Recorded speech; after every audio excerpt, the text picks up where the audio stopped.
In the scorching heat of a distant battlefield, where the line between life and death is measured in heartbeats, one soldier discovered that heroes are not born from training manuals or military academies. They emerge from the raw, terrifying moments when everything falls apart, when the person you trust most lies motionless in the dirt, and when the only choice left is between surrender and an impossible fight against overwhelming odds. This is not a story about glory or medals. This is about what happens when an ordinary person faces an extraordinary moment and chooses to stand when everyone else has fallen. It's about the split second when fear transforms into fury, when grief becomes a weapon more powerful than any rifle, and when one person's refusal to give up changes the course of history. What you're about to read happened in a place where maps end and nightmares begin, where a young soldier learned that sometimes the greatest victories come not from following orders, but from writing your own rules when the world around you crumbles. This is the story of how an enemy ambush that should have ended everything instead became the beginning of a legend. The morning sun painted the desert landscape in shades of gold and amber as Sergeant Maria Vasquez checked her equipment for the third time. Her hands moved with practiced precision, each motion deliberate and automatic after 18 months in this unforgiving terrain. The weight of her gear felt familiar now, like an extension of her own body, but the nervous energy in her stomach reminded her that familiarity never guaranteed safety in this place. Commander James Mitchell stood 20 meters away, studying the mission briefing under the shade of their armored vehicle. At 42, he was old enough to be her father, but Maria had learned to see him as something more valuable than family. He was her mentor, her protector, and the one person in this godforsaken desert who could read danger in the wind itself. Mitchell had survived 4 tours in different war zones, and his weathered face told stories that recruitment posters never mentioned. The intelligence report seemed straightforward enough. Their small patrol unit of 8 soldiers would escort a supply convoy through a known safe corridor to deliver medical supplies to a forward operating base. The route had been used dozens of times over the past 3 months without incident. Local tribal leaders had guaranteed safe passage, and aerial reconnaissance showed no signs of enemy activity along the planned path. Maria adjusted the strap of her radio pack and glanced at her fellow soldiers. Private Chun was barely 19, fresh from training, and still writing letters home to his girlfriend every night. Corporal Williams had been in country for almost as long as Maria, but his easy smile and constant jokes masked an intensity that came from seeing too much. Sergeant Rodriguez commanded the rear guard with quiet efficiency, while Specialists Murphy, Anderson, and Thompson completed their tight-knit unit. Commander Mitchell approached the group, his boots crunching softly on the sandy ground. His presence immediately commanded attention without him saying a word. Maria had watched him work magic in tense situations, defusing potential conflicts with local populations through a combination of respect, firmness, and an almost supernatural ability to read people's intentions. "Listen up," Mitchell said, his voice carrying easily in the still morning air. "I know this feels routine, but routine is where people get sloppy. The convoy leaves in 20 minutes, and we maintain standard formation throughout the journey. Chun, you're on point with me. Williams and Rodriguez take the flanks. Vasquez, you coordinate communications and stay sharp on that radio." Maria nodded, understanding the weight of her responsibility. As the unit's communication specialist, she served as their lifeline to headquarters and their eyes in the sky. Her ability to call in support, request medical evacuation, or coordinate with other units could mean the difference between mission success and disaster. The convoy consisted of 3 armored trucks loaded with medical supplies, water purification equipment, and ammunition. 2 additional vehicles carried their escort team and a small security detail from the logistics unit. The drivers were experienced contractors who had run this route many times before, but Maria noticed a tension in their movements that morning that she hadn't seen during previous missions. As they prepared to depart, Mitchell pulled Maria aside for a private conversation. His gray eyes held a seriousness that made her stomach tighten with anticipation. "Something feels different today," he said quietly, keeping his voice low enough that the other soldiers couldn't hear. The intelligence report might say this route is safe, but my gut is telling me otherwise. I need you to stay extra alert on those communications. If anything feels wrong, anything at all, you let me know immediately." Maria studied his face, looking for clues about what had triggered his concern. Commander Mitchell's intuition had saved their unit more times than she could count. 2 months earlier, his decision to delay a patrol by 30 minutes had allowed them to avoid an improvised explosive device that destroyed the road they would have been traveling. His ability to sense danger had become legendary among the soldiers who served under him. "What are you thinking, sir?" Maria asked, adjusting her helmet to ensure clear communication through her headset. Mitchell scanned the horizon, his experienced eyes taking in details that younger soldiers might miss. The wind patterns, the behavior of local birds, the positioning of distant buildings all fed into an internal calculation system developed through years of surviving in hostile environments. "The local intelligence network has been too quiet lately," he explained. "When everything seems peaceful, it usually means someone is planning something big. Plus, this medical supply run is more valuable than usual. Word travels fast out here, and the wrong people might have decided our cargo is worth the risk of attacking a protected convoy." The conversation was interrupted by the sound of engines starting. The convoy drivers were ready to begin the journey, and any further delay might affect their planned arrival time at the forward operating base. Mitchell gave Maria a final nod that conveyed both confidence in her abilities and the seriousness of their situation. The first hour of travel passed without incident. The landscape rolled by in familiar patterns of rocky outcroppings, scattered vegetation, and endless stretches of sand-colored earth. Maria maintained regular communication checks with headquarters, reporting their position every 15 minutes and monitoring radio channels for any signs of unusual activity in their area. The convoy moved at a steady pace, fast enough to maintain schedule, but slow enough to allow for proper security protocols. Commander Mitchell rode in the lead vehicle, positioned where he could observe the road ahead and make immediate decisions if threats emerged. Maria found herself constantly scanning the horizon, looking for any sign of the danger that Mitchell's instincts had warned them about. Private Chin's voice crackled through the radio, reporting a small group of local civilians visible near a village approximately 2 kilometers from their position. The sighting was routine and expected, but Mitchell ordered a slight course adjustment to maintain safe distance while still respecting local customs and avoiding any actions that might be interpreted as hostile by noncombatants. As they approached the halfway point of their journey, the landscape began to change. The relatively flat terrain gave way to a series of low hills and rocky formations that provided natural cover for anyone who might want to observe or attack passing vehicles. Maria noted the change in terrain on her map and increased the frequency of her communications checks. The road wound through a narrow valley between 2 hillsides, creating a natural corridor that offered limited options for alternative routes. Military doctrine suggested avoiding such terrain when possible, but the geography of the region provided few alternatives for reaching their destination.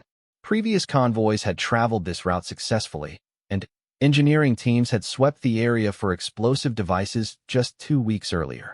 Commander Mitchell's voice came through the radio system, calm but alert. "All units, we're entering restricted terrain. Maintain visual contact with adjacent vehicles and report anything unusual immediately. This is exactly the kind of place where problems develop quickly." Maria felt her heart rate increase slightly as she absorbed the commander's warning. The valley ahead stretched for approximately 3 kilometers, with rocky walls rising on both sides and limited visibility around several sharp turns in the road. If enemy forces wanted to stage an ambush, this location would provide ideal conditions for a surprise attack. The convoy slowed to navigate a particularly sharp curve in the road, and Maria used the opportunity to conduct another communications check with headquarters. The response came back clear and strong, confirming their position and providing updated intelligence that showed no known threats in their immediate area. As they rounded the curve, the road straightened into a longer stretch that offered better visibility ahead. Maria allowed herself to relax slightly, thinking that perhaps Commander Mitchell's concerns had been unnecessary this time. The sun was reaching its peak intensity, and the heat shimmer rising from the road created a dreamy, almost peaceful atmosphere despite their dangerous surroundings. That moment of relaxation lasted exactly 17 seconds. The first explosion erupted from the hillside to their right, sending a fountain of dirt and rocks cascading across the road directly in front of their lead vehicle.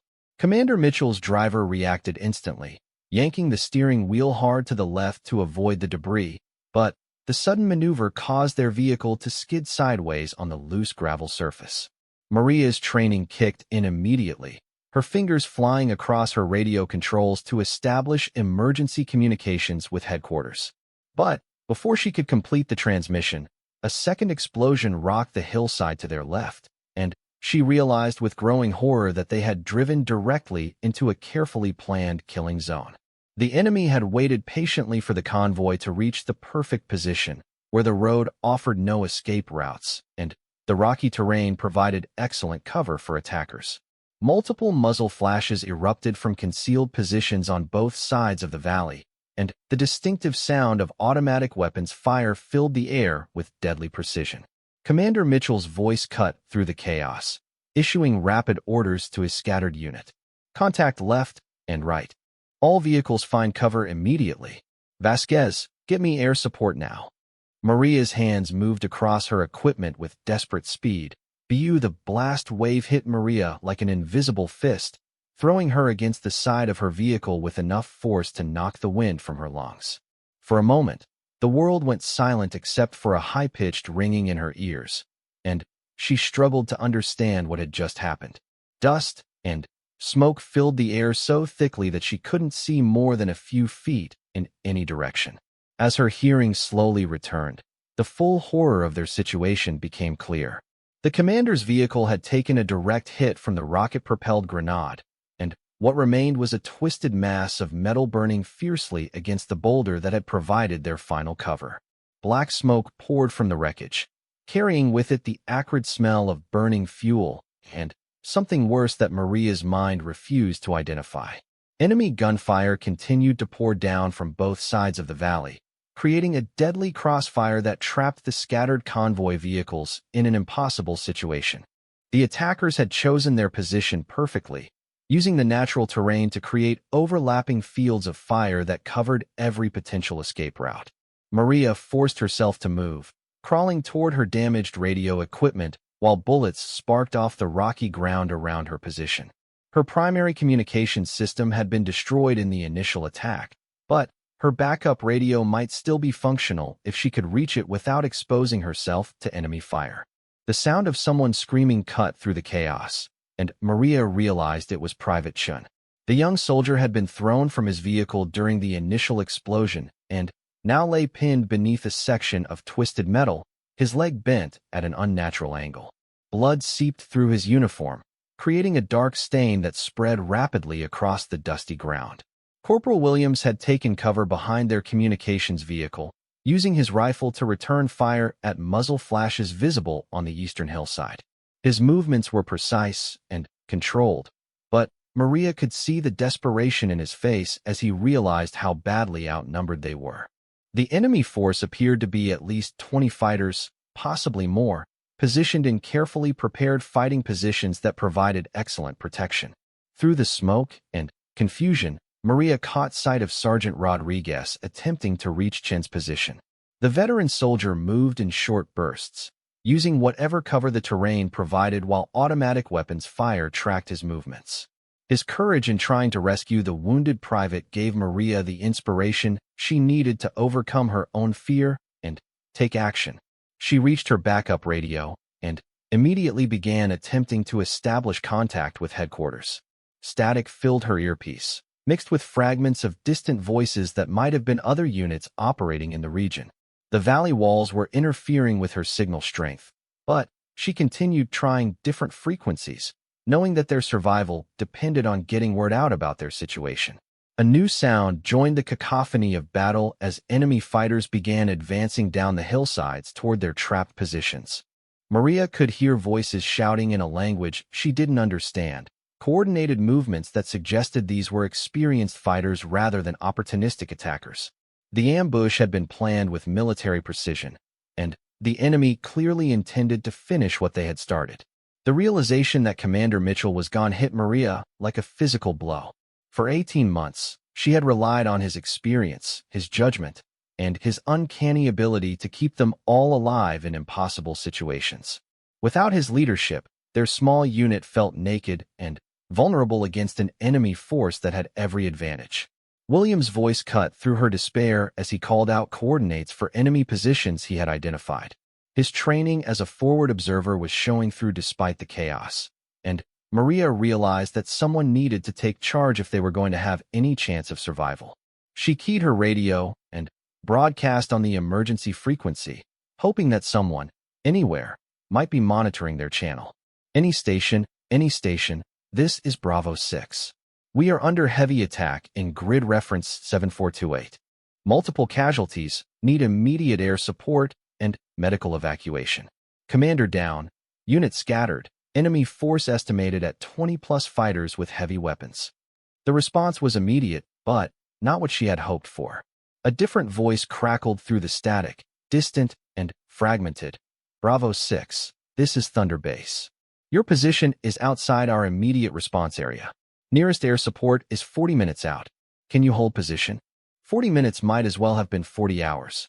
Maria looked around at their desperate situation and knew that they had maybe 10 minutes before the enemy fighters reached their positions and finished them off at close range. The attackers were advancing methodically, using covering fire to protect their movement while maintaining the pressure that kept the convoy personnel pinned down.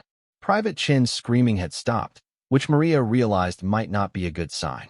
Sergeant Rodriguez had managed to reach the wounded soldier's position, but was now trapped there himself, unable to move without exposing both of them to concentrated enemy fire.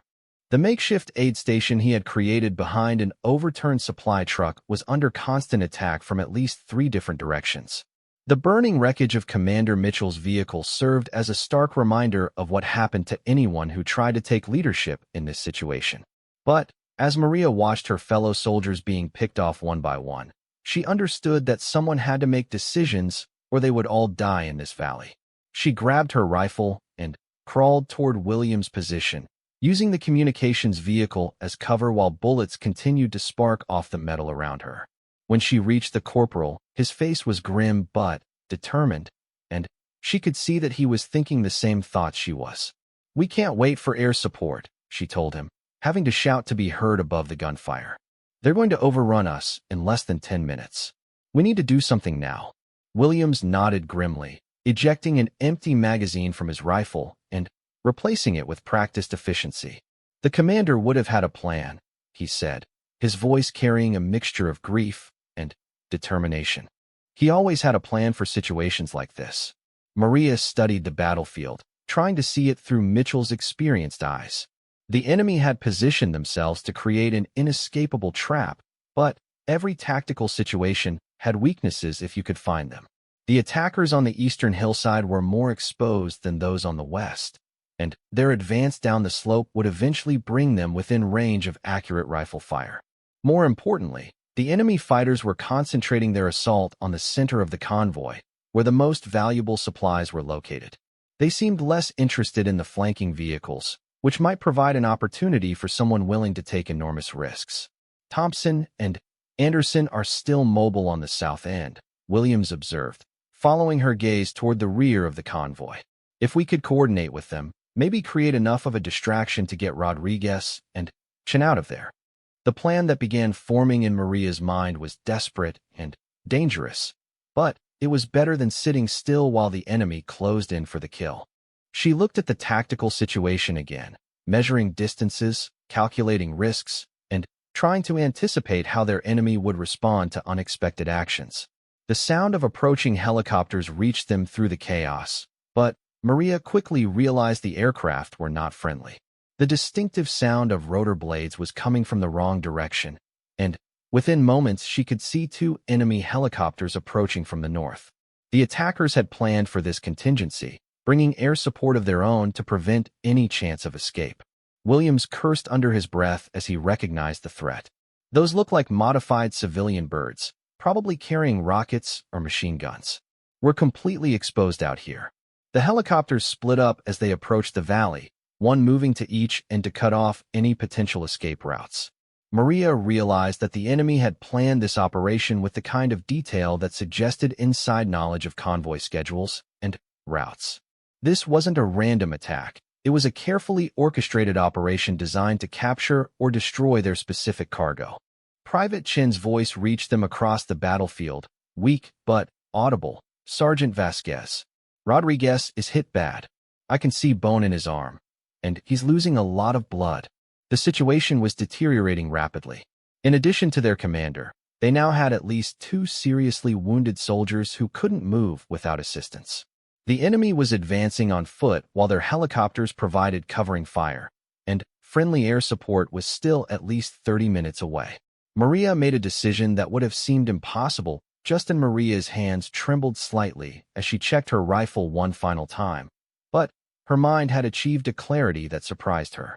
The chaos of the battlefield seemed to slow down, and she could see the tactical situation with an almost supernatural precision that reminded her of the way Commander Mitchell used to read combat environments. The enemy fighters on the eastern slope had advanced to within 100 meters of Rodriguez's position, where the wounded sergeant was trying to protect Private Chun while bleeding heavily from a shrapnel wound to his arm. Their makeshift cover behind the overturned supply truck wouldn't hold for more than a few minutes against the concentrated assault that was building. Williams was coordinating with Thompson and Anderson through hand signals, preparing the suppressing fire that might give Maria the few seconds she needed to cross the open ground between her position and the wounded soldiers. The plan was desperate, but desperation was all they had left. One of the enemy helicopters had landed on the northern end of the valley, discharging additional fighters who immediately began moving toward the convoy vehicles. Maria counted at least 8 new combatants, all carrying automatic weapons, and moving with the disciplined coordination of professional soldiers rather than irregular militia fighters. The realization that they were facing a military-grade assault team rather than opportunistic attackers changed everything. This wasn't a random ambush targeting a supply convoy. It was a precisely planned operation designed to capture or eliminate specific personnel. The question was whether Maria and her fellow soldiers were the primary targets, or if they were simply obstacles standing between the enemy and something more valuable. She keyed her radio one more time, hoping to establish contact with any friendly forces in the area. Any station, this is Bravo 6. We have enemy air assets on site. Estimate 30+ hostiles with heavy weapons. Request immediate artillery support on grid 7428. We are about to be overrun. The response came back weak and fragmented. Bravo 6, negative on artillery. Friendly air support inbound your location. Estimate 25 minutes. Maintain defensive positions and mark your perimeter with smoke. 25 minutes was a lifetime in their current situation. Maria looked at the smoke grenades clipped to her equipment harness and realized they would never have the opportunity to mark their perimeter for friendly aircraft. The enemy would reach their positions long before any air support could arrive. Williams caught her eye and gave her a thumbs up, indicating that his suppressing fire was ready. Thompson and Anderson had maneuvered into position to provide covering fire from their location near the southern end of the convoy. The plan was as ready as it could be, given their limited resources and desperate circumstances. Maria took a deep breath and visualized the route she would need to take across the open ground. 40 meters of rocky terrain with minimal cover, while enemy fighters concentrated their fire on her position. The mathematics were simple and terrifying. She would be exposed to enemy fire for approximately 15 seconds, during which time dozens of automatic weapons would be trying to kill her. But Rodriguez and Chun would die if someone didn't reach them soon, and Williams was right that Commander Mitchell would never have abandoned wounded soldiers regardless of the personal risk. The decision had already been made. Now it was just a matter of executing the plan and hoping that training and luck would be enough. She broke cover at a dead sprint, her rifle clutched across her chest as she bounded from rock to rock toward Rodriguez's position. The suppressing fire from Williams, Thompson, and Anderson erupted immediately, forcing the enemy fighters to take cover while she crossed the most exposed section of ground. Bullets cracked past her head with sounds like angry wasps, and She felt the heat of near misses scorching the air around her body. A round struck the rock just inches from her left hand, sending sharp fragments across her face. But she maintained her forward momentum through pure determination. The distance closed with agonizing slowness. 30 meters, 20 meters, 15 meters. She could see Rodriguez's face now, pale with blood loss, but alert enough to provide covering fire as she approached his position. Chen was conscious, but clearly in severe pain. His leg twisted at an angle that made Maria's stomach clench with sympathy. She dove the final few meters, sliding behind the overturned supply truck just as a concentrated burst of enemy fire chewed up the ground where she had been running. Her heart hammered against her ribs, and she gasped for air while adrenaline flooded her system with energy that felt almost electric. Rodriguez's arm was worse than she had expected. Shrapnel had torn through his bicep and forearm, creating wounds that would require immediate medical attention if he was going to avoid permanent disability. He had improvised a tourniquet using his belt, but the bleeding hadn't stopped completely. "Glad you could make it to the party," Rodriguez said through gritted teeth, managing a weak smile despite his obvious pain. "Chen's leg is busted pretty bad, but I think we can move him if we're careful."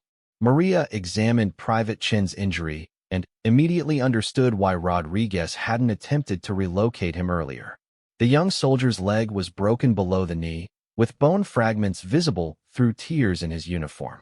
Moving him without proper medical equipment would cause excruciating pain and potentially create additional complications. But staying in their current position was guaranteed death. The enemy fighters were advancing methodically, using covering fire to protect their movement, while the helicopters provided additional pressure from above. Maria estimated they had maybe 5 minutes before their temporary shelter would be overrun. She grabbed her medical kit and began working on Chen's leg, using emergency splinting techniques that she had hoped never to use in actual combat. The young soldier bit down on a piece of leather to keep from screaming while she immobilized the break and wrapped it with bandages that would hopefully hold together long enough to get him to safety. The sound of approaching engines caught her attention, and she looked up to see additional enemy vehicles entering the valley from the south. 2 pickup trucks mounted with heavy machine guns were racing toward their position, kicking up clouds of dust that would provide additional cover for the advancing infantry. William's voice crackled through her radio. "Vasquez, we've got problems. Enemy reinforcements coming in from multiple directions. Whatever you're going to do, you need to do it now." Maria finished securing Chen's splint and helped Rodriguez struggle to his feet. The wounded sergeant was obviously weak from blood loss, but his eyes still held the determined focus of a professional soldier who wasn't ready to give up.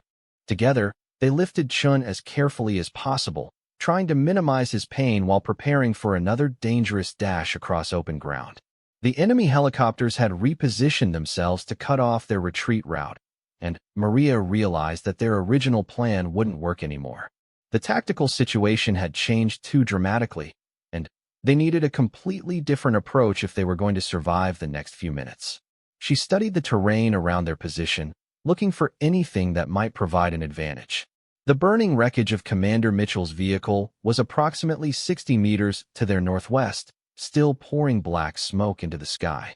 Beyond that, the rocky walls of the valley rose steeply, offering potential cover but requiring an exhausting climb while carrying wounded soldiers. Then, she saw something that made her heart race with a mixture of hope and terror. One of the enemy pickup trucks had stopped near the convoy's lead vehicle, and its crew was dismounting to search the wreckage for survivors or valuable equipment. If she could reach that position and eliminate the crew, the mounted machine gun could provide the firepower they needed to break out of the killing zone. The plan that formed in her mind was so dangerous that she almost dismissed it immediately. She would have to abandon Rodriguez and Chun temporarily, cross nearly 100 meters of open ground under heavy fire, engage multiple enemy fighters at close range, and capture a vehicle she had never operated before. The chances of success were minimal, and failure would mean certain death. But as she watched more enemy fighters pouring into the valley, Maria realized that conventional tactics weren't going to save them. Their only hope lay in doing something so unexpected and aggressive that it would disrupt the enemy's carefully planned assault long enough for her unit to escape or for friendly air support to arrive. Rodriguez saw the calculation in her eyes, and, immediately under time, seemed to stretch into slow motion as Maria sprinted across the rocky terrain toward the enemy pickup truck. Her breathing fell into the rhythmic pattern that her training had drilled into her, each step calculated to minimize exposure while maintaining maximum speed across the treacherous ground. The covering fire from Williams, Thompson, and Anderson erupted immediately, forcing the enemy fighters on the eastern slope to take defensive positions while Maria crossed the most dangerous section of open terrain. Muzzle flashes lit up the hillside like deadly fireworks, and the sound of automatic weapons fire echoed off the valley walls in a thunderous cacophony. Bullets cracked past her head and sparked off rocks around her feet, but Maria forced herself to maintain focus on the target ahead. The enemy pickup truck sat approximately 50 meters from her position, its crew of 3 fighters focused on searching through the wreckage of the lead convoy vehicle. They hadn't noticed her approach yet, but that advantage would last only seconds. 40 meters, 30 meters, 20 meters.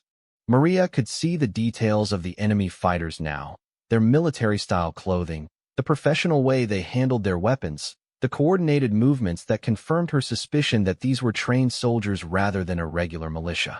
One of them was speaking into a radio, probably coordinating with the helicopter crews that continued to circle overhead. At 15 meters, one of the enemy fighters turned in her direction and his eyes went wide with surprise. He shouted a warning to his companions while bringing his rifle up to firing position. But Maria was already moving, diving behind a large boulder just as automatic weapons fire erupted from the pickup truck's position. She landed hard on the rocky ground, feeling the impact through her body armor, but rolled immediately to her right to avoid the concentrated fire that chewed up the boulder where she had taken cover. Chunks of rock exploded around her position, filling the air with sharp fragments that stung her exposed skin. From her new position behind a smaller rock formation, Maria could see that one of the enemy fighters had moved to flank her while his companions maintained suppressing fire from their original positions. The flanking maneuver would expose her to crossfire within seconds, forcing her to move again or risk being cut down. She popped up from cover long enough to fire 3 quick shots at the flanking fighter, forcing him to dive for protection behind the pickup truck's front wheel. Her rounds sparked off the vehicle's armored plating, but the distraction bought her the few seconds she needed to relocate to a better firing position. The enemy fighters were shouting coordinates to each other, trying to coordinate their fire to pin her down while additional forces moved in from other directions. Maria could hear more voices approaching from behind her original position, indicating that the enemy was committing significant resources to eliminating what they perceived as a serious threat. She had perhaps 30 seconds before being completely surrounded, and her ammunition was limited to what she carried in her current magazines. The tactical situation was desperate, but desperation had become a familiar companion over the past hour. She had learned to function despite impossible odds, drawing on reserves of courage and determination that she hadn't known existed. The mounted machine gun on the pickup truck represented her best hope of survival and her unit's only chance of breaking out of the killing zone.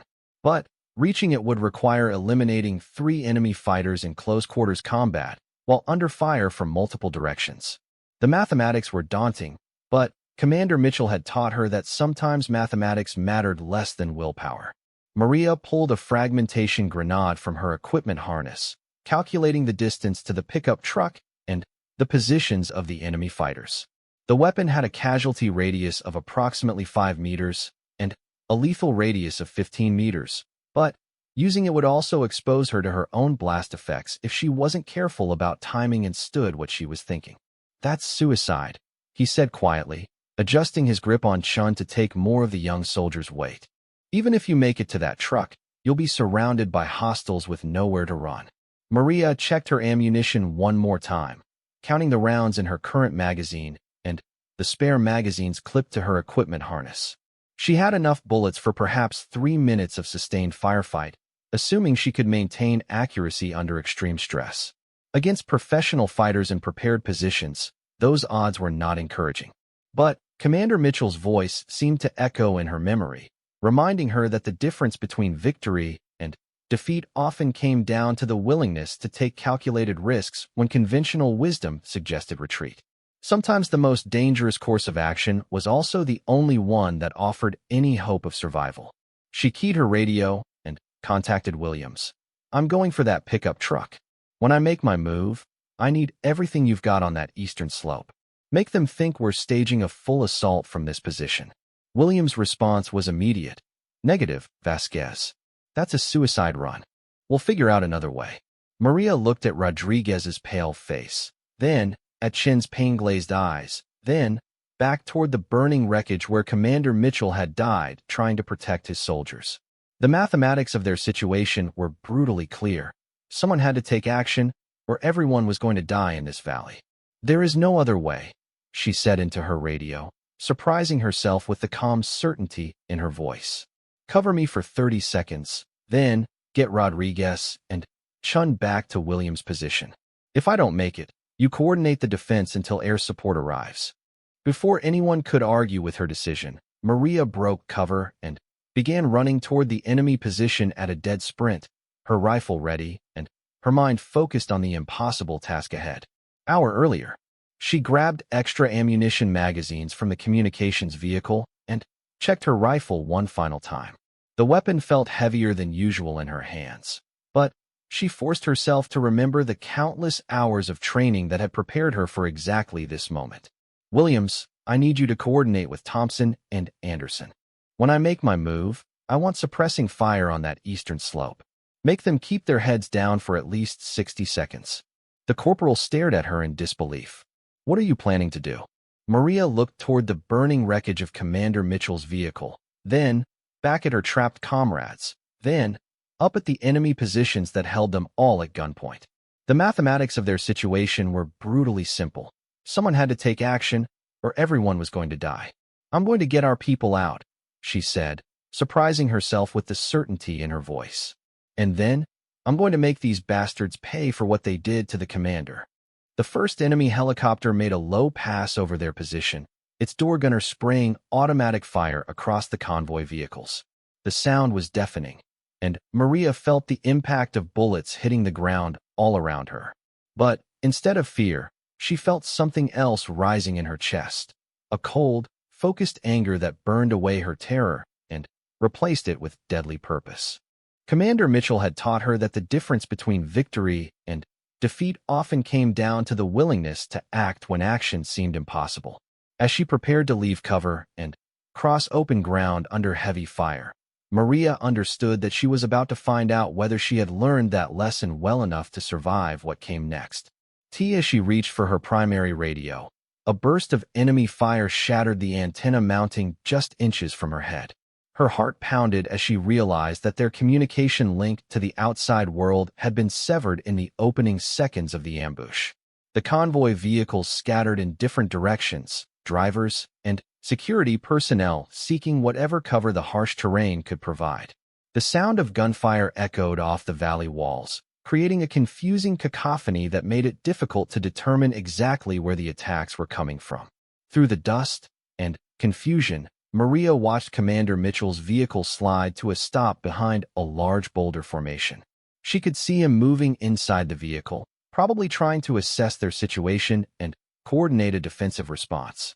His calm presence in the middle of chaos gave her hope that their training and experience might be enough to survive this nightmare. But, as she watched, a rocket-propelled grenade streaked down from the hillside above, its trail of smoke drawing a perfect line toward the commander's position. Time seemed to slow as Maria realized what was about to happen, and she opened her mouth to scream a warning that would never be heard above the roar of battle. The explosion that followed changed everything.